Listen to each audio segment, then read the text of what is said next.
On the show today is illustrator and tattooer BJ Betts. How in the world did the Sade thing come to be?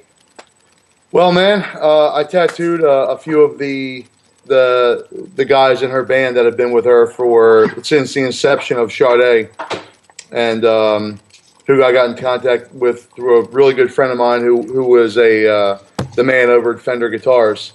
I've been a fan of Sade since high school, since I can even remember, and I tattooed a couple of the guys, like I mentioned, in her band. He asked me if there was anything else that he could do for me.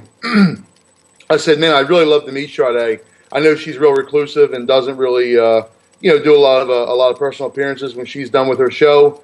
It's on the bus, on the plane, and just out of there. So for me to even meet her was an amazing opportunity. So I said, man, not only that, I'd love for her to tattoo me. He's like, man, she doesn't tattoo. This is her bass player. And I said, that's the point. I know that. So I'd love to have that. And he said, man, I'll see what I can do. It's pretty ridiculous, but I'll see what I can do.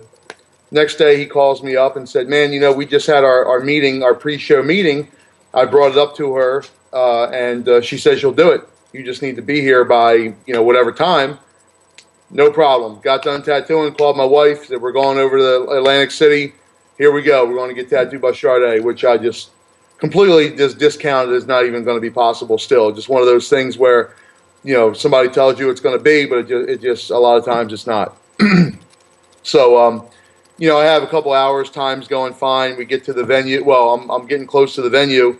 There's traffic. I mean, blocks and blocks of traffic. And at this point, I got about 10 minutes to get there before this won't even happen at all.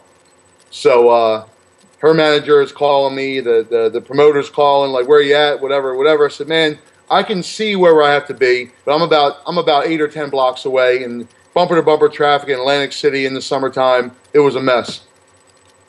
He was like, all right, stay on the phone. Okay, man, do you hear a cop car? Do you hear police coming? Yeah, I do, actually. I see them coming my way. Cool, stick your arm out your window, whatever. What kind of truck what kind of vehicle are you in?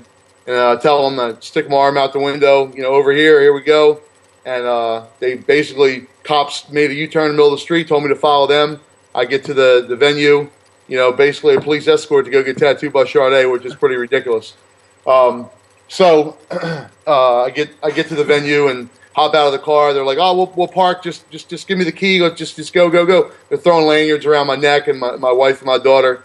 And I go in and get set up and yeah, man. As I'm in there getting set up, backstage, I can hear, there's a common wall between two dressing rooms, so I can hear her in the next room kind of warming up her voice. So I'm sitting there like, no big deal, just Sade, and I've met a lot of celebrities, very fortunately, and I've tattooed some, and usually I can. Sorry about that, Joe. That's all right.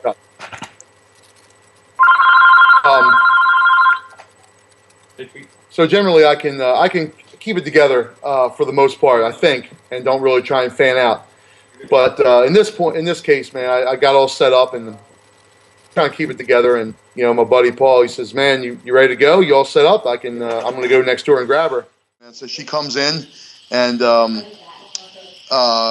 comes in the room, and I think I'm prepared, but I definitely had a hard time dealing with it, and I feel like the only thing that kind of kept it together for me was the fact that I had to teach her and kind of walk her through her tattooing me, and it was an amazing process, man. And she's amazing, and it was definitely everything that I was hoping that it was going to be for an experience, man. It was